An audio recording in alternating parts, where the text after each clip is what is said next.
Ambassador Kennedy returns to London in the fall and encouraged Prime Minister Neville Chamberlain of Britain to give in to all of Adolf Hitler's demands. On September 28th, Chamberlain assured the British public of peace in our time and peace with honor. What they meant was appeasement. Give in to Hitler and we will have peace.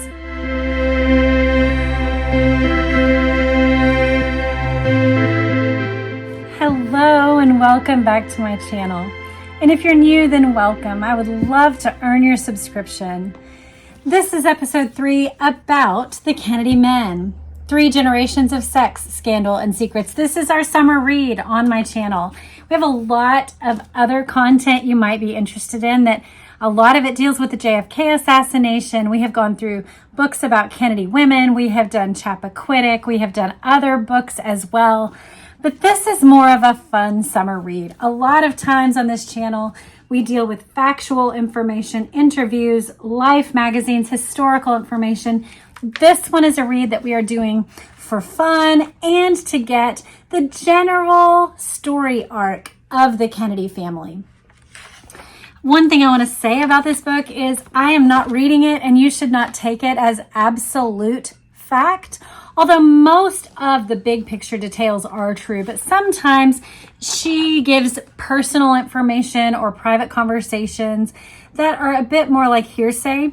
But for the most part, she is sourcing genuine documents that give us a real look at things that actually did happen in the life of the Kennedys. And particularly for the 2 that we are still discussing, Joe and Rose, this is the kind of information that I'm interested in having. There is a lot that's been written about JFK, for example. There's a lot that's been written about even RFK and Ted Kennedy. But these early Kennedy stories are some of the ones that I was not familiar with and that I am excited to transmit to you and experience with you. So let's get into it now. We have just gotten into the part where Joe Kennedy has made his connection with FDR, Franklin Delano Roosevelt, who has been the governor of New York, but he's been awaiting recognition from FDR. And he even supported his rise to the presidency. He brought in some key donors and key supporters who delivered, for example, California to FDR so that he could secure the presidency. And yet he has not gotten any appointment or official recognition. So that's the point at which we find Joe Kennedy. He has been financially successful. He has even had some successes in Hollywood. And yet he hasn't achieved the respect from the Protestant elites that he desires. So that's where we're at now. In 1933, Joe acquired a 6-bedroom mansion in Palm Beach. So remember, he has been continually upgrading their home, like their actual family home in New York. And then they bought the house in Hyannisport. Now he has purchased a 6-bedroom mansion in Palm Beach. He acquired this house for $120,000. And in years to come, he would install a swimming pool and tennis courts on the 2-acre site. We're told in spite of Joe's busy schedule and constant travel, he closely monitored each child's activities. I mean, kind of. According to Doris Kearns Goodwin, he would respond by return mail to each letter from every child. So he kept up correspondence with his children. Ironically, Rose, concerned with time management, wrote 1 letter and made 9 carbons for her children. So they were hearing from each of their parents independently, but she would make copies of her 1 letter for her 9 children. Yet for all of Joe's correspondence with his children, historian Goodwin notes that the only thing close to moral teaching in any of these letters was his repeated reminder to respect their mother. Not once, in more than 200 letters, did he put forward any ultimate moral principles for his children to contemplate. I mean, can you imagine that? Here's your dad writing you repeated letters. We're talking about dozens of letters to each child, and not once does he give them any moral input at all except for respect your mother, not make sure you study hard so that you can pass your exams well, not treat your teachers and students with respect toward them. Make sure you're not a part of any time when you're bullying another student, or here's how you make a good friend. Here's how to be a good friend. Make sure that you find a solid church, and you're nothing of that sort. No moral principles whatsoever. On the contrary, Joe stressed to his children the importance of winning at any cost and the pleasure of coming in first. So this is the sum total of his moral teaching. Win. And yes, I have deliberately taken out the respect your mother part, because in our last episode, we heard how he was in front of his children disrespecting their mother. He was bringing his mistresses in and even showing off his sexual forays with them and teaching Jack how to lie to his mother about those sexual forays. So whatever he may have written in his letters, it's nonsense, because the power of our example speaks far more than the power of our words, especially when the two contradict one another. And his certainly did. So he didn't respect their mother. So the one moral teaching he gave them was win at any cost. In the Kennedy hierarchy, when the parents were off on their many travels, Joe Jr. ruled the children like a benevolent dictator. Once, in a fit of anger, he tossed 6-year-old Teddy off a sailboat when he failed to obey an order to pull the jib in. According to psychohistorian Nancy Gager Clinch, Joe Jr.'s hair-trigger temper and violent actions were a part of his personality too often overlooked after his heroic death in the war. She states, unless we try to understand the less praiseworthy and smoldering side of Joe Jr., we will fail to understand the emotional conflicts that drove the Kennedys to their extraordinary successes and may well have helped drive young Joe to his death. But these were not issues that concerned Joe Sr., of course. I mean, he can't be bothered. He's off making money and making films and making passionate love affairs with various women of all stripes.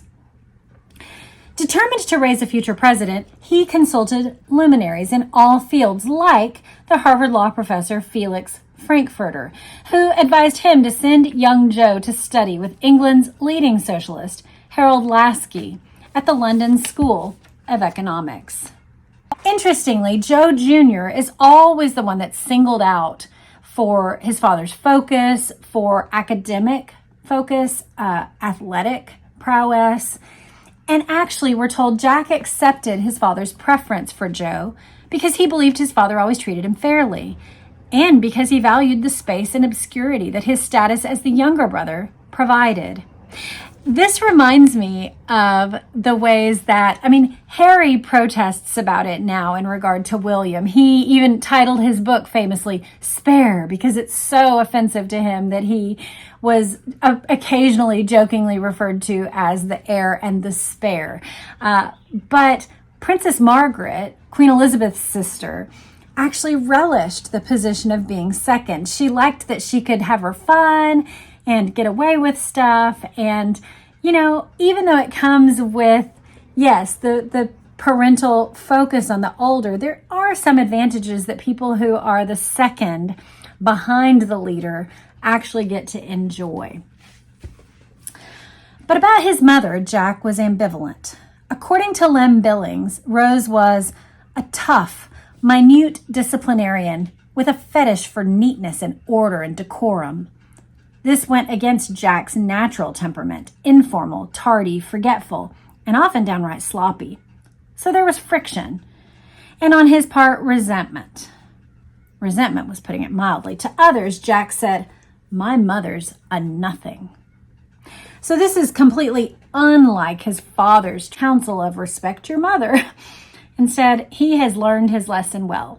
To his father, Rose was a nothing. She was just an object for which he could have children. She was a broodmare, someone to secure his line, someone to secure his financial arrangements. If she was on the deed of the house, and yet she did not have his emotional affection. She didn't get his focus, and she didn't get his respect. So Jack didn't give her his respect either.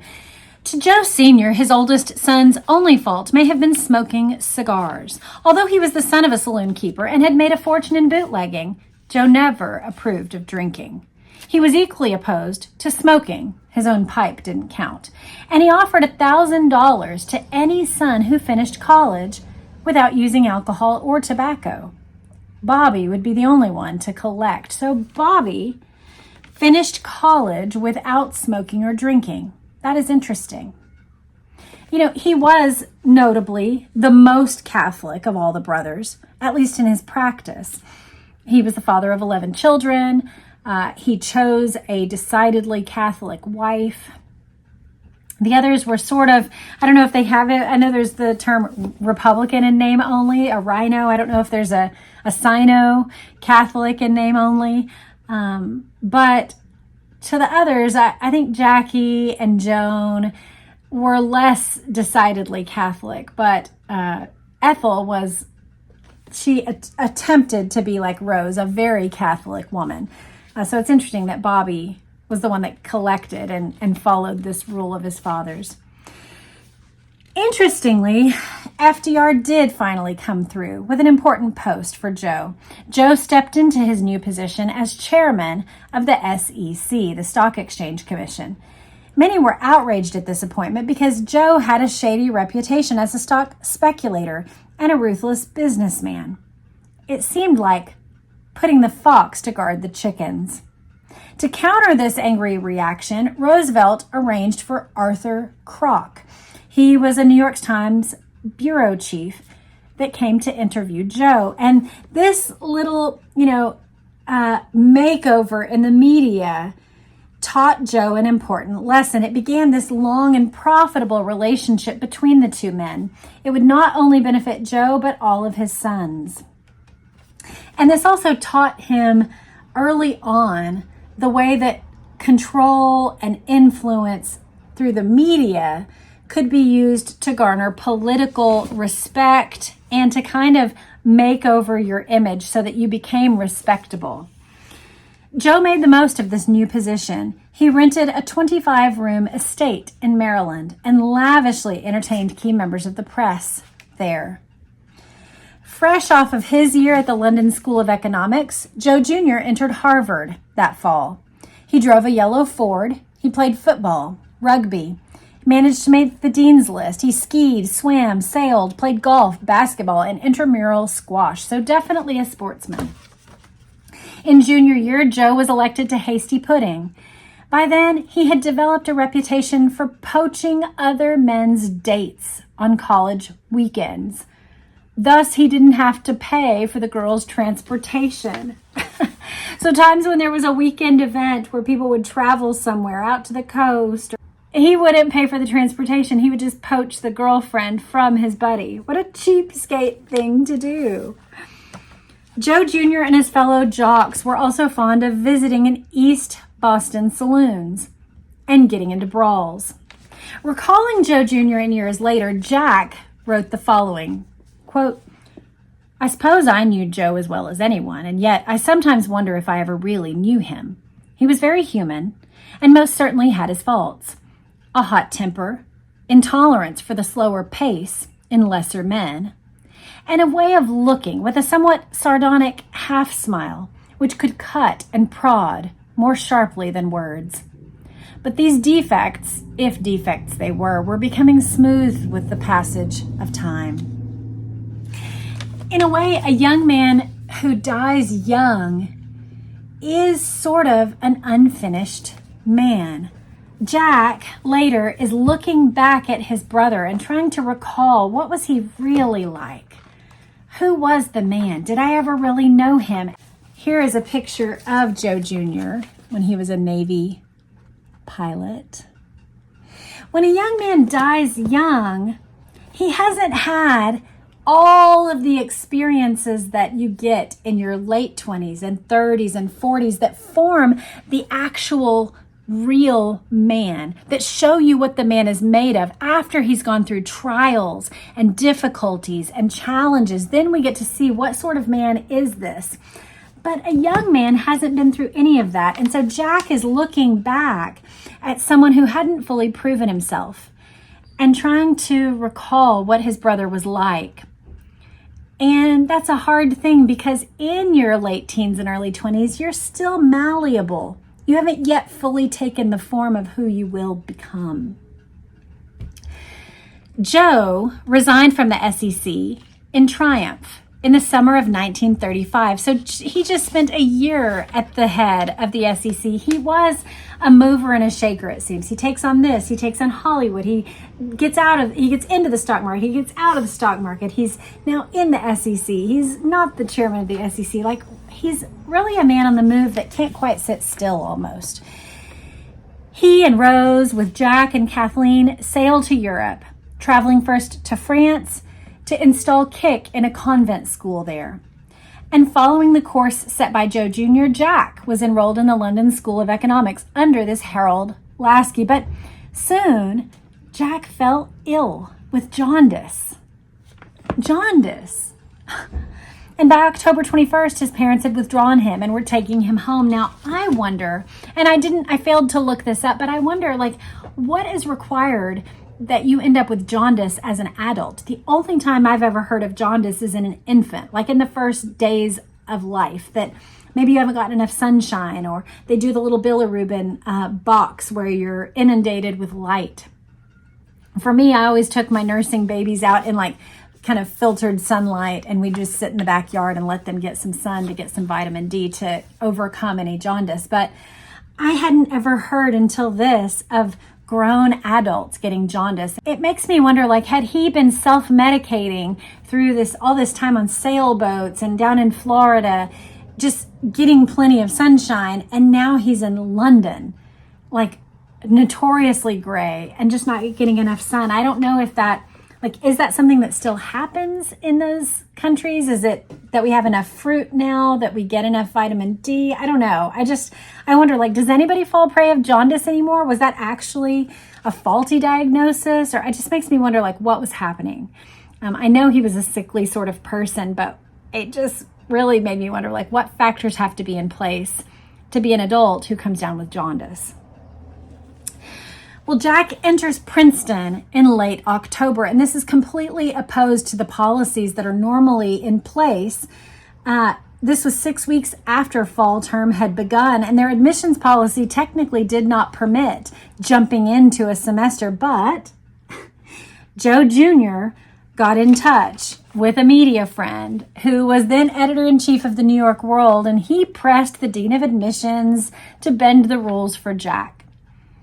Even still, Jack was not up to par with the work. A few weeks after Thanksgiving, he withdrew and spent nearly 2 months in Peter Bent Brigham Hospital in Boston before Arthur Kroc arranged for him to go to the J6 Ranch in Arizona. There, the sunny and dry climate restored him to temporary good health. So this kind of fits with my sun theory that maybe getting enough sunshine was part of the regimen that he needed in order to stay healthy and avert this kind of health crisis. For years, though, none of these details appeared in any of Jack's campaign biographies. The official story was that he had studied with Harold Lasky the entire year, 1935 to 1936. And even after his death, Kennedy image makers tried to paint him as a robust, healthy young president, but he had not been. In 1936, he joins Joe at Harvard, and both brothers lived in the same house, the jock dorm called Winthrop House. They dined together daily, but their old rivalry was not forgotten and not gone. Once Joe moved in on a beautiful young singer that Jack was escorting, and the flattered starlet now found herself with 2 escorts. So the same pattern he has begun with other friends of, I'm going to poach your girl. Now it's just like, I'll take your girl and you can keep her and we'll both have her. Another time in New York, Joe spotted Jack with a glamorous date at the Stork Club. He lured Jack to the phone and then pirated his girl. I just think, so again, I'll mention my own brood. I have 9 children, 8 of whom are sons. And they're each kind of in a pair. So I have like 4 pairs of sons. I cannot imagine a younger brother having to deal with this from an older brother.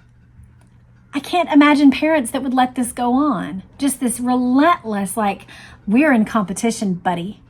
And making it like that, because we're told the Kennedys were such a tight unit. They were all for each other. They were all supportive of one another. And yet, he like is so competitive toward his younger brother, and even taking his younger brother's girlfriends. Like, it just seems so cheap, and it actually makes Joe Jr. come across like a loser.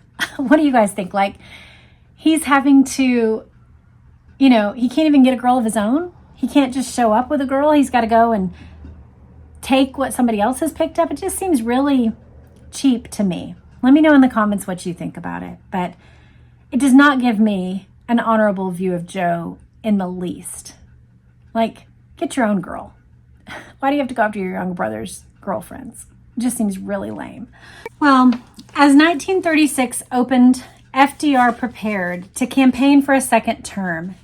He encouraged Joe to write a book rallying the business community, which had become deeply disenchanted with his New Deal policies. I mean, that's an interesting thought, actually, that his New Deal policies, which would have been very socialistic, very left-leaning, but the business population just wants to earn money. They want a free market economy not with the government paying people's salaries. They want people to compete for good salaries. They want to not have to compete with the government fixing prices. They want to have true competition. So the business community would have been rightly disenchanted with FDR's policies.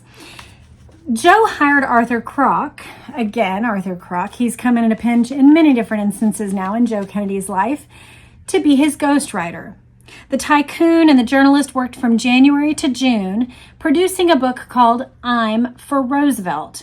It was rushed into August publication, so it would be widely available before the November election. That is fast printing. I mean, even today, if you want a book published, you usually have to submit it by August to be ready for the next August publication. It's almost never shorter than a year between submission and publication. So for it to go to print that fast is pretty extraordinary. Franklin was a real fan of the book, and in the book, Joe made his position clear.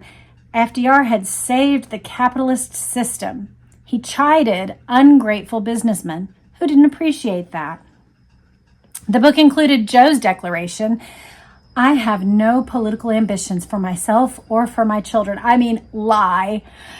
And I put down these few thoughts as a father for the future of his family and my anxiety as a citizen. I mean, he's not a faithful father. He is an active father in some regards, but he's not some guardian of his children. He's also not just some random citizen, just like hanging out, just an average Joe American. No, he is like an elite businessman with incredible connections, and he's doing this book writing for political clout.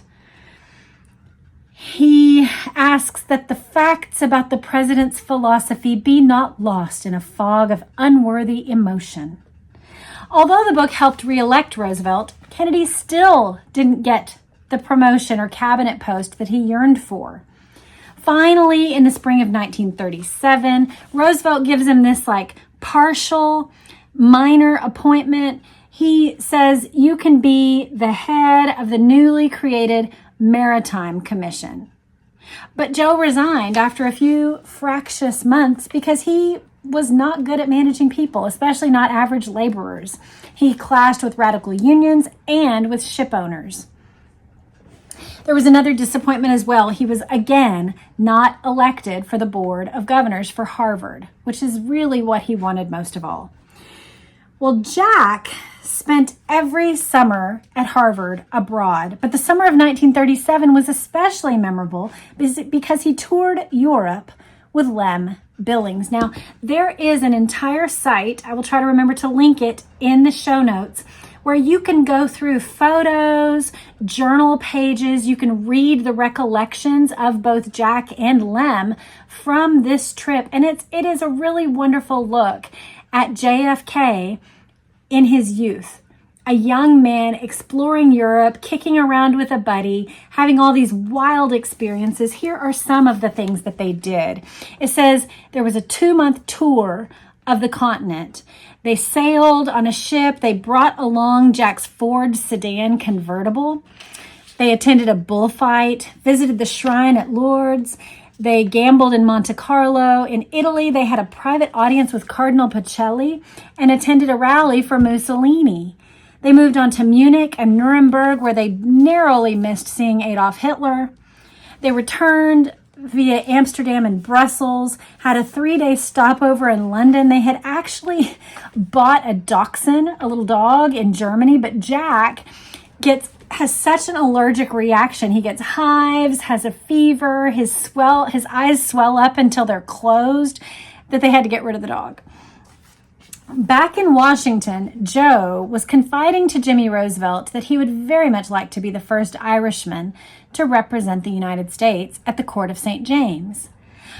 According to Jimmy, when he relayed this desire to his father, FDR laughed so hard he almost toppled from his wheelchair. In time, though, FDR became intrigued with the idea, and in a mischievous moment, he did offer the appointment to Joe, who immediately accepted. Almost at once, FDR tried to renege. So what's he doing? He laughs about making this Irishman the American ambassador to the court of St. James. He offers the appointment and then reneges. He sent Jimmy to see if Joe would consider an appointment as Secretary of Commerce instead, but Arthur Kroc, who remembers this whole episode, says Joe was irate and he refused to consider any other appointment. Once FDR had offered that one, that's the one he wanted. He wanted to be ambassador to the United Kingdom. On December 9th, Kroc reports the news that Joe would be appointed ambassador in the New York Times. And so at that point, FDR is kind of locked in. It says that another FDR aide wrote in his journal that FDR considered Kennedy a very dangerous man, and he was going to send him to England as ambassador with the distinct understanding that the appointment was only good for 6 months, and that furthermore, by giving him this appointment, any debt that he owed him would be paid for. FDR had no illusions about Joe's loyalty. He assured Morgenthau, "I've made arrangements to have Joe Kennedy watched hourly, and the first time he opens his mouth to criticize me, I will fire him." So it's interesting to me to hear this, because the perception that we had been given was that because Joe had supported FDR early on, that he had helped him get elected to the presidency, etc., that there was some sense of, familiarity and even goodwill between them. But actually what we see is that FDR sees Joe for what he is. He sees his power-hungry nature and isn't going to be a tool in the hand of Joe Kennedy. This leads into the situation that will set up his sons for their future rise in politics. Having this season in the court of St. James in Britain gives his sons the advantage that will shift their political fortunes. A friend of Ambassador Kennedy around 1946 said this: "Joe thinks like a king, and kings aren't always nice guys." This is chapter 4, the Kennedys at the court of St. James. When Joe arrived in England in March 1938, he was alone, except for his longtime aide, Eddie Moore, and Harold Hinton, his personal relations man. It was unusual, unprecedented for a government official to have his own press agent, but it indicates how sensitive Joe was to spinning the media and to the potential in this new job. He had already managed to get front page headlines for his son's rugby scores and sailing tournaments, so now think of the possibilities with an ambassadorship. He intended to use his post to lay the groundwork for his own presidential bid. Yes, this was his goal initially. We're going to see in this episode why his presidential bid is going to actually fail. But that was his initial ambition for himself before either of his sons. With Hinton at work, the ambassador became known as a bit of a publicity hound. The Nazi specter was looming over Europe, but even more ominously, just 11 days after Joe arrived, the Nazis pushed into Austria.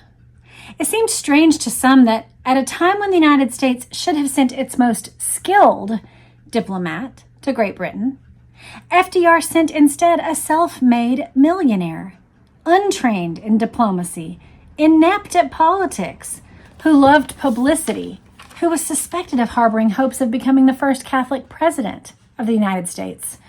But FDR had a whole secret agenda that poor Joe had yet to discover. Joe installed himself in the embassy, and Rose arrived in late March, bringing the children except Joe Jr. and Jack, who were still at Harvard. Rosemary was in a special school in New York, and Eunice, who was to escort Rosemary to London after the term was over. So that leaves 5 children, which would be Kik, Patricia, Robert, Jean, and Teddy that went. The others stayed, 2 at Harvard, 1 in a special school, 1 who was going to come over when Rosemary's term was over. Servants included Luella Hennessy, a registered nurse hired in 1936 to supervise the children, who remained with the family for half a century. In years to come, Mrs. Hennessy would become an unofficial spokesperson for the family, someone the press and the family could rely on for a sweet anecdote that would emphasize the charm, character, and intelligence of whatever Kennedy was running for office that year. So it's like she's the mother. She's the one who remembers the stories, the cute stories about the kids. Luella Hennessy, the nurse, is the one who remembers the stories, not Rose, the mother. Rose was soon busy planning for Kik and Rosemary's formal presentations at court. The 3 of them went to Paris to select gowns for the event.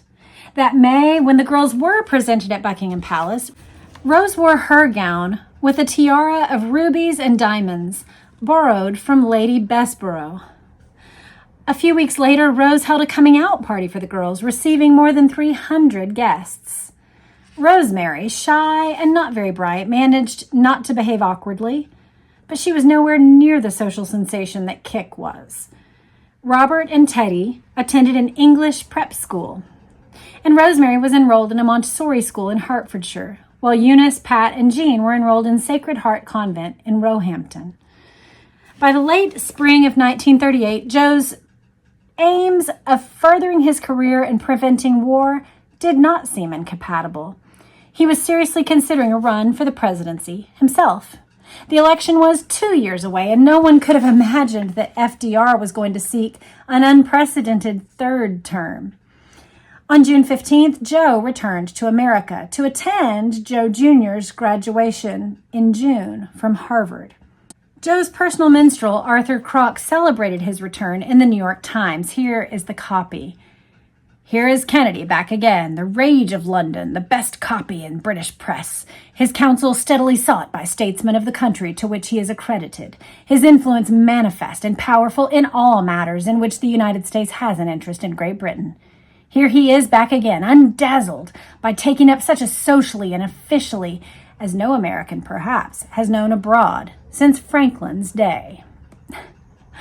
It sounds so glitzy, the way that people were talked about at this time period. It is like a put on. I don't know if you've noticed that, if you've gone back and watched, especially things, there's so much around the Kennedy assassination. When I hear the reports of the Warren Report, the journalists sound like this very official tone, and they put on this horn, brassy music, and it sounds just so official and so you can just rely on it. It's rock solid, and it's a bunch of glitzy, glammy news speak that has no truth, no actual substance to it. Nobody is seeking Joe's input. The Brits don't want it. FDR doesn't want it. He wanted to renege on the offer. So the idea that he is manifest and powerful, influential, his counsel steadily sought, it's like, no, this is just a puff piece. And yet it's believed because people had such high trust in government and in the press at this time that it succeeds at making over his reputation. He starts getting more press coverage for Harvard wins for both Joe Jr. and Jack. And with the help of the adoring press, Joe is building an image for all of the Kennedy men, not just himself. The ambassador returned to England in late June with Joe Jr. and Jack. In London, Joe Jr. became an embassy aide and a man about town. For the next year, he would crisscross Europe, and his father arranged a temporary post for him in the U.S. Embassy in Paris. From Prague to Warsaw, Leningrad to Madrid, young Joe got an education in current affairs. Although his daughter Rosemary was mentally limited, Joe had every reason to be proud of the way Joe Jr., Jack, and Kick were now turning out. Young Joe and Jack had followed his footsteps as Harvard men, with all the advantages that he could give them, and their convent-bred sister Kick was a high-spirited, party-loving beauty. Everyone who met was charmed by her. That July, at the annual garden party given by the King and Queen in the beautiful gardens of Buckingham Palace, Kick was introduced to William Cavendish, the Marquis of Hartington. Known to all as Billy, he was the heir to the Duke of Devonshire, one of the wealthiest, most powerful men in England. And he was a Protestant. Because of the difference in their backgrounds and their religions, any romantic connection was unthinkable. But they became the most compatible friends. And as the friendship warmed, Kick realized she was falling in love. If she were to allow this relationship to go any further, she knew she would be challenging the rules and norms of her family. But amidst all of these appointments to embassies and educational endeavors and even romantic escapades, the potential for war is looming large over all of it. Ambassador Kennedy returns to London in the fall and encouraged Prime Minister Neville Chamberlain of Britain to give in to all of Adolf Hitler's demands. On September 28th, Chamberlain assured the British public of peace in our time and peace with honor. What they meant was appeasement. Give in to Hitler and we will have peace. We'll have peace of our time. He can do as he wishes on the continent. We'll be safe here on our island of Great Britain. But the following day, September 29th, an outraged Winston Churchill stood on the floor of the House of Commons and insisted, "We have sustained a total, unmitigated defeat." Even after Britain went to war, Joe maintained an anti-British, anti-war position, much to the disgust of British leaders. It wasn't just British leaders who didn't like Joe's stance. Even though he was shrewd politically, he was unaware for a long time that FDR was ignoring him and going behind his back. FDR was quietly betting on Churchill. In late November, Joe goes back to Washington to meet with FDR, and he assured Roosevelt that Germany and Russia would win the war and that the end of the world was at hand. So, for all of this talk of Joe Kennedy being this big shot ambassador in Britain, FDR didn't want him there. He wanted a renege. Nobody thought he was qualified. Nobody thought he was a good diplomatic statesman that could extend peace and negotiate important deals. And he doesn't even actually carry the message of the president. He is saying one thing to Chamberlain, while FDR is saying, actually, I'm with Churchill. I'm actually going to support Britain going to war. And so Joe Kennedy doesn't have a leg to stand on. And not only that, but his judgment is proven faulty. He thinks that Germany and Russia are going to win the war. We should give in to Hitler. They're going to win the war. The end of the world is at hand. Western capitalism and the world as we know it is going to fall. A lot of faulty judgment there. Well, it's March 1939 and Hitler marches into Czechoslovakia. Even still, Joe continues to advocate for political and financial appeasement of Germany. But even with his ambassadorial duties, even with war on the horizon, even with a huge family, he is still chasing debutantes around the desk. When he and his family gather in Cannes that August, also vacationing there was the film star Marlene Dietrich and her daughter, Maria Riva. Dietrich danced at the Eden Rock with both young Jack and the ambassador. This here is Marlene Dietrich, pretty luxurious, fancy woman there. She dances with both of them, and it says that she actually tried to dissuade the ambassador from his appeasement policies. So she's actually a more shrewd political hack than he is. In later years, Dietrich confided to her distinguished biographer that she had bedded, get this, Joe Sr., Joe Jr., and Jack. That is so Kennedy-esque that all three of them were bedding the same woman. When Hitler invaded Poland on September 1st, Britain had no choice but to declare war. And 2 days later, on Sunday, September 3rd, Chamberlain was forced to stand before Britain's House of Commons and announce, "This country is at war with Germany." Days after the declaration of war, the British liner Athenia, on its way to the United States with 300 Americans aboard, was torpedoed west of the Hebrides. After cabling FDR, the ambassador sent Jack to Scotland to help the survivors and find out details of what had happened. He ordered Joe Jr. to book space on other ships for survivors. So, this is interesting. This is the role of embassy staff. At the very least, you keep our people safe. Yes, you should be a voice for the president. Yes, you should advocate for the positions that are best for your home country. But at the very least, when your people are in danger, you ensure their safety on foreign soil.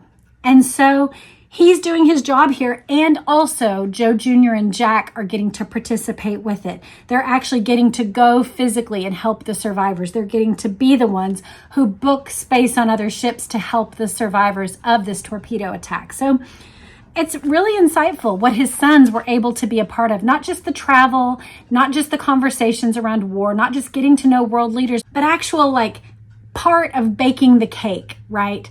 Of doing ambassadorial duties. They're seeing all the elements right there played out in front of them.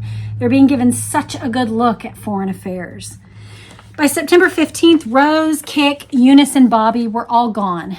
Kik begged to stay with her father, but he was adamant, and he was just as alarmed by her budding romance with Billy Cavendish as he was with the potential for war. In the end, she sailed with the others on a ship on the SS Washington. Joe Jr. was next, then Pat, Jean, and Teddy, and finally Jack, who flew home on a Pan American Clipper at the end of September. Rosemary had been making so much progress in a convent training school for Montessori teachers in rural Hertfordshire that it was decided to let her stay. With the declaration of war, Britain mobilized. Streetlights were extinguished and blackout rules took effect. Railings from the front of Buckingham Palace and other buildings were removed to be melted down into arms. Hundreds of thousands of Londoners moved to the country to avoid bombing raids. If you haven't read it, or if you haven't read it in a long time, I would commend to you The Lion, the Witch, and the Wardrobe. That whole series of the Chronicles of Narnia starts out with this exact scenario, with children going out into the countryside to live in a big country house so that they wouldn't be put at risk in the city. Well, back in the States, Joe Jr. began his first year at Harvard Law School, and Jack his last year at Harvard. The ambassador returned to the States at Christmas, and he was met by reporters and Rose. They joined the rest of the family in Palm Beach, and after the holidays, he delayed returning to London. It became clear that, for whatever reason, he was not willing to take up his post again. One reason he delayed was that he was still toying with the idea of running for president. Even FDR's biggest boosters were concerned about the potential for running for a third term. When Joe finally did go back abroad in February, he was met by a chilly reception. His long absence was regarded by many Englishmen as cowardice. After all, the king and queen, this would be Queen Elizabeth's dad and mom, they had made it a point to stay put, even as bombs dropped on Buckingham Palace. The ambassador, however, had been sunning himself in Palm Beach and telling anyone who would listen that Great Britain didn't stand a chance against the Nazis. That would make you the absolute enemy. Not only are you showing cowardice, but you're speaking against us. Are you serious? And now we're supposed to listen to you? Now you're going to come into our country and you're going to tell us how to behave, Mr. Ambassador? That makes no sense at all. Joe begins making pleas to come home, but Roosevelt ignores his pleas. He actually would rather keep Joe at a distance, keep him away from his own presidential campaign, and keep his advice far away from Roosevelt's presidency. But in October, Joe finally sent a cablegram to the president insisting that he be allowed to come home. And finally, word came back from the State Department, October 23rd. He boarded a plane and left London for good. Even if Joe's own political career seemed headed for failure due to this appeasing Hitler business, he could take heart that his oldest son's career was shaping up just as he had hoped. That spring, Joe Jr. took his first steps toward a political career. Young Joe was elected a Massachusetts delegate to the Democratic Convention in Chicago that summer. Returning to Harvard for his second year of law school, young Joe also registered for the draft. And as a loyal Democrat, he campaigned for FDR, presenting him to a Boston crowd where Roosevelt promised, "You boys are not going to be sent into any foreign wars." It's insightful to get this real-time look of what was being promised, what was being said, the advice being given by Kennedy, the support being given by young Kennedy, the promises made by Roosevelt, which we know were not kept. It's just interesting to hear it. What do you think? It's a broader picture than I, at least, have been informed about. At this time, the ambassador was also very concerned with the continuing Rosemary problem. In the 18 months since Rosemary's return from England, she had deteriorated greatly, giving way to tantrums, rages, and violent behavior. According to Lem Billings, the 21-year-old Rosemary was beginning to understand that she never would measure up to her closest siblings, the brilliant Joe and the charismatic Jack and Kick. And the resulting frustration led to physical fights and, even worse, long absences at night when she would be wandering the streets. Yes, it's like she was going for escape, like she was trying to find her way out. And it's no wonder that she had been in this kind of idyllic country setting in Britain with nuns and in a very rhythmic, routine, quiet, careful sort of life. And now she's back in the competitive, swirling, chaotic, busy, where mom is gone and dad is gone and siblings are off doing their things. And she's around these noisy, unruly children and a nurse who isn't tuned into her routines and norms or caring for her. That's a massive shift, especially for someone who had a sensitivity, who had some particular needs. I said this before in Ask Not, but one of the great tragedies of the Kennedy family to me is that with all of their wealth and all of their connections, and with even all of their academic and intellectual strength, that none of them thought, she did well in a situation out in the country where she was cared for by quiet people in a routine way.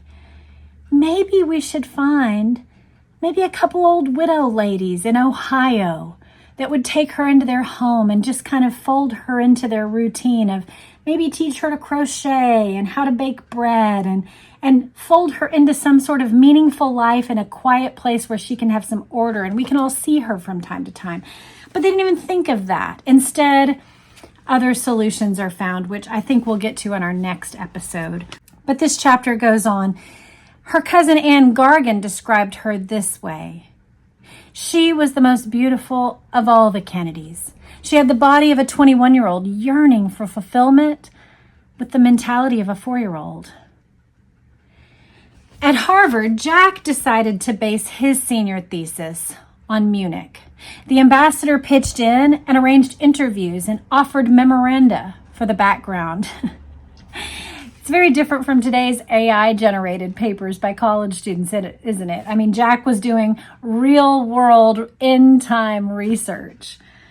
The thesis earned Jack a cum laude, and some of his professors thought it might be publishable. And indeed, it was publishable. This is his senior thesis. Why England Slept was rushed to press that summer, and by August, it was climbing the bestseller lists. Only Joe Jr. seemed less than impressed with his younger brother's efforts. I mean, he has to pass it off like, oh, big deal. After graduation, though, Jack let loose and collected a case of gonorrhea along the way. Ew. When Kennedy men let loose, look out. Returning to the States on October 27th, Joe was met by Rose and their 4 daughters. He immediately telephoned FDR, who urged him to come to the White House that night for, quote, a little family dinner, end quote. With the election only 10 days away, FDR could not risk letting Joe throw his support behind the Republican rival. Years later, Jack would claim that Roosevelt had assured his father that Joe Sr. himself would have FDR's endorsement as Democratic candidate for the presidency in 1944. In return for this, Joe agreed to endorse FDR's 3rd term. I mean, this still happens today, right? I happened to be there the night that Joe Biden had the entire Democrat Party swing behind him. Klobuchar pulled out. Beto threw his support. Pete Buttigieg put his support behind Joe Biden. And my son and I went to a rally. Any political rally that's near me, I would go and attend. And I was not a Joe Biden supporter, but I knew that, hey, it's an hour from us. We're going to go. I believe he was a sophomore that year. And I thought, we're going to go. We're going to see this potential presidency. And it was the night before Super Tuesday.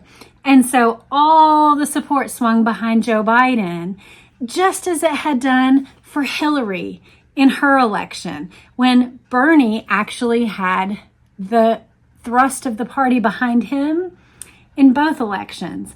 But the Democratic Party swung behind Hillary and cast out Bernie. And again, in 2020, the same thing happened, that the whole party coalesced behind Joe Biden. Well, this is the same sort of political posturing that happened then.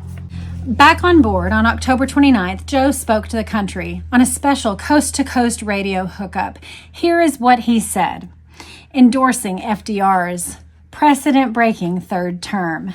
When they say precedent-breaking, now we have the rule that presidents can only serve 2 terms if elected. Now, for example, if a president was to die and the vice president took over, the vice president might serve more than 2 terms, but only 2 terms elected. So that vice president might take over for 3.5 years, for example, but he could still, or she could still be elected to 2 more terms. But at this point, it was only George Washington's precedent that kept it to 2 terms. And FDR was the first and only one to break that precedent.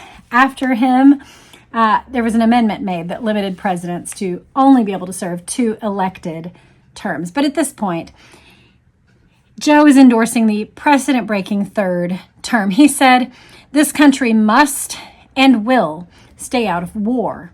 Unfortunately, during this political campaign, there has arisen the charge that the President of the United States is trying to involve this country in the World War. Such a charge is false. He insisted that Roosevelt had no secret commitment with Great Britain. He knew that none of this was true, however, because it was the very reason for his near split with the president in the first place. So he is communicating known lies that will lead to 2 of his children's lives being taken during World War II. Lies that will lead to millions more dying in this war. And yet, he lies. And his older sons are watching. They're paying attention to the lies for political purposes. FDR was so pleased with the speech that he wired Joe immediately. I have just listened to a great speech. Congratulations. Life magazine lauded it too. As a vote-getting speech, it was probably the most effective of the campaign. For more than anything else, it allayed the fear that Mr. Roosevelt would take this country into war. I do happen to have a Life magazine from June 1938. So maybe we'll go through this sometime. This headline is Franklin Roosevelt and His America. So this would have been during his 2nd term, before the events that we're reading about. But y'all let me know in the comments if you're interested, and maybe we can read through that. It says, there's no doubt that Joe's vocal support helped seal the narrow margin that clinched Roosevelt's election. In the week following the election, Joe visited the White House to deliver his letter of resignation. But his reasons for resigning were the same that they had ever been. He intended to work privately to keep the U.S. out of the war. While making plans for a trip to LA to discuss his plans with William Randolph Hearst, he agreed to see 3 old friends from the press at the Ritz-Carlton. He understood that meeting to be off the record, what we would today call a backgrounder, but it was published. When Lyon's story appeared in the Boston Globe 2 days later, its consequences were disastrous. Joe had freely voiced his opinion that democracy is finished in England, and equally negative thoughts on the U.S. foreign policy and the president's wife, Eleanor. When it was published, it was the end of his diplomatic career. The president summoned Joe to Hyde Park. After scarcely 10 minutes alone, a furious FDR sought out Eleanor and told her, "I never want to see that SOB as long as I live. Take his resignation and get him out of here." When Eleanor reminded her husband that the next train didn't leave for hours, he said, "I don't give a GD. You drive him around Hyde Park, give him a sandwich, and put him on that train." I mean, okay, how absurd is that? That FDR is like, "I'm done with him. You take him, even though you're the one he talked bad about. He trashed you, but you take him, make him a sandwich, drive him around, get him to the train in 2 hours."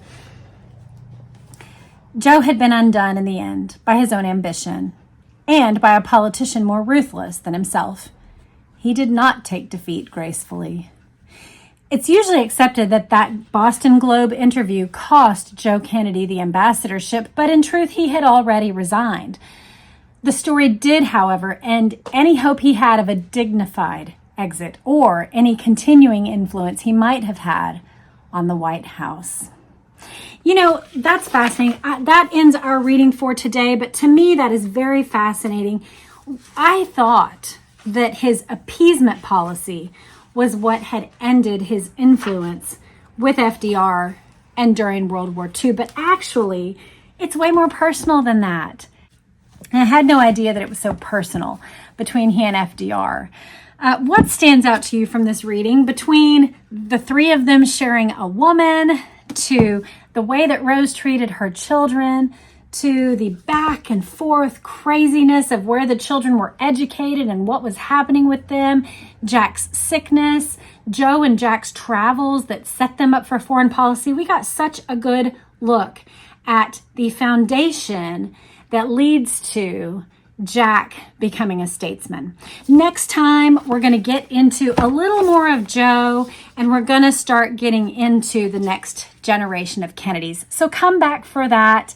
I hope this gave you plenty of food for thought for today and rounded out your understanding of the Kennedys. Have a great day. Bye.